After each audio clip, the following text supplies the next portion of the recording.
So now we're going to start chapter 12, which deals with chemical bonding, which is a very important concept because here we're going to see how atoms connect with each other to form compounds. So, first thing we need to talk about are certain periodic trends in atomic properties as far as the atomic structures are concerned.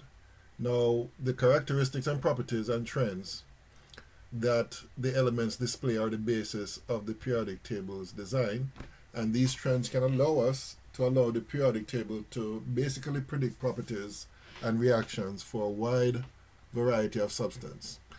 Now, what we're going to do first before we get to those trends is talk about the difference between metals and nonmetals. And what you see here on the screen is basically the chemical properties of metals and nonmetals. First is that metals tend to lose electrons to form positive ions, and nonmetals, they tend to gain electrons to form negative ions.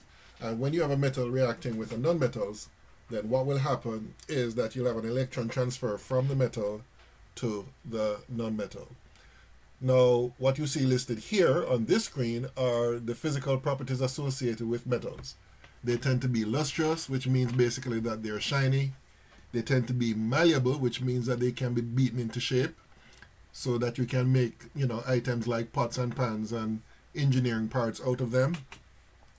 They are good conductors of heat and electricity, right? So these are the properties that are normally associated with metals. And then when it comes to nonmetals, these are the properties that we normally associate with them. They tend not to be shiny, they tend to be brittle, and they tend to be poor conductors of heat and electricity. All right? There is a third category of elements known as metalloids, and they tend to have properties in common with both metals and nonmetals. And these are the 7 metalloids, all right, that exist. So, for example, if you take silicon, they tend to be shiny, but they do not conduct electricity as well as metals, all right? So, those are the metalloids. So, what you see here in this periodic table, and in most periodic tables, you'll see a thick line shown here, which is basically the line of demarcation between metals and nonmetals. So to the left of this line, you'll find the metals, all right, and then to the right, you'll find the nonmetals, and then immediately adjoining,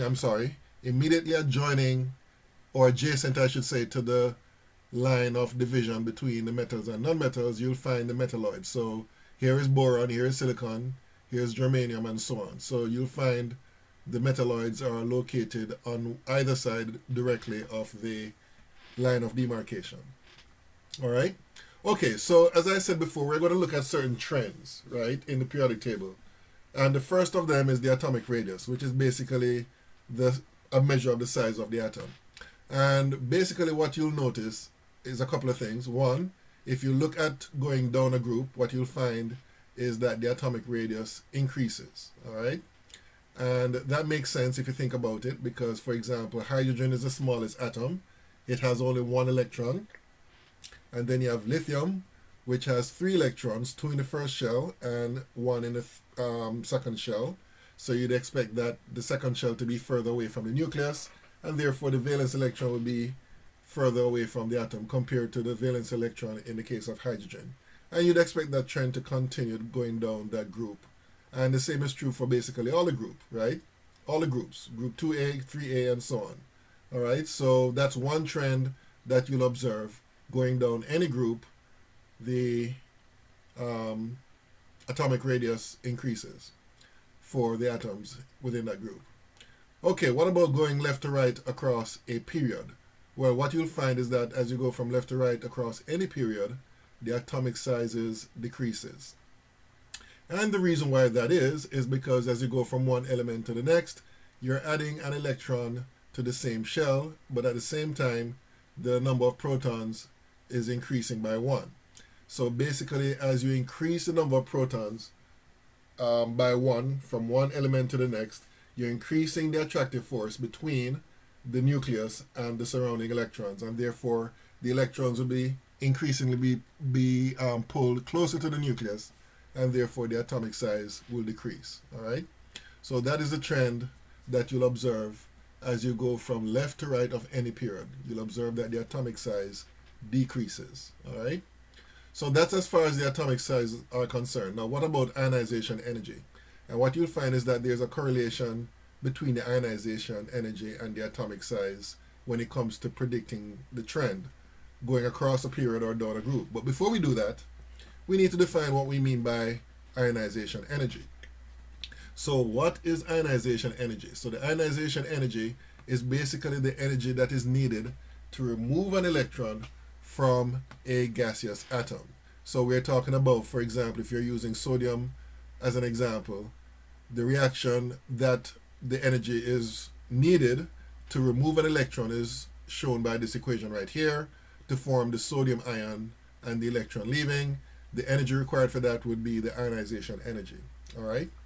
So you can have, of course, different amounts of ionization energy for multi-electron atoms. So, for example, in the case of helium, you need energy to required to remove the first electron. So we call that the first ionization energy.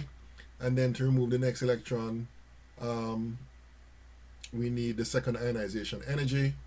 And you'll see here that the first ionization energy in the case of helium is 2,372 kilojoules, and then to remove the next electron, greater amount of energy is needed, 5,247 kilojoules. All right, and what you'll find is that it becomes increasingly more difficult to remove an electron when you're dealing with a multi-electron atom. So if you take, for example, neon, the first ionization energy is 2,000 approximately. And then to remove the second ionization energy, it almost doubles to 4,000 approximately. And then to remove the third ionization energy, it requires over 6,000 kilojoules per mole, and so on and so forth. So that's a trend that you'll observe for any atom.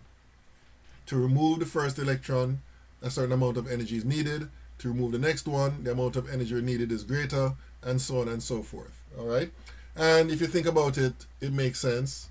The reason why that happens is because basically when you remove an electron from an atom, you're removing an electron from a neutral molecule or atom, neutral structure, to form an ion which has a positive charge.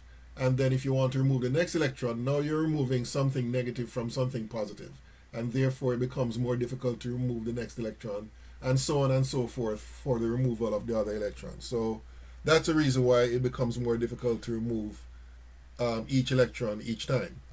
Okay, so generally what you'll find as far as ionization energies are concerned is that going left to right of any period, the ionization energy generally increases. There are a few exceptions, but for the most part, that's what you observe, right? So as you can see in this particular plot of ionization energy versus basically the element for different periods, you'll see, for example, that this here is the ionization energy for hydrogen. And then for helium, a great amount of energy is needed just to remove one electron. And starting with lithium and ending with neon, there's a general increase in the first ionization energy. All right. So the reason for that, of course, has to do with the atomic size. Oh, hold on, wait a minute. Okay, let me move on to discussion of the, well, let me explain why the ionization energy increases or as you go across any period. So if you remember, we said that the atomic size decreases. So therefore the distance between the valence electron and the nucleus decreases as you go from left to right of any period. So therefore what that means is that as you go from left to right of any period, the attractive force between the nucleus and the valence electrons increases, and therefore the energy required to remove that valence electron will increase. All right, so the atomic size decreases, the attractive force between the nucleus and the valence electron increases, and therefore more energy is needed to remove that electron. So therefore that's the reason why the ionization energy increases, generally speaking, going across any period. Now going down a group, what you'll find is that the ionization energy decreases. And the reason why that is because as you go down any group, the distance between the outer shell electrons and the nucleus increases, and therefore the attractive force between the nucleus and the valence electrons decreases, and therefore it becomes progressively easier to remove the valence electrons. So therefore that explains that trend of the ionization energy decreasing as you go down any group. Okay, so as you can see, for example, in the case of group 1A and 2A and 3A being highlighted, that's a trend that you observe. As you go down any group, the ionization energy decreases. Okay, so couple of things I want to say here.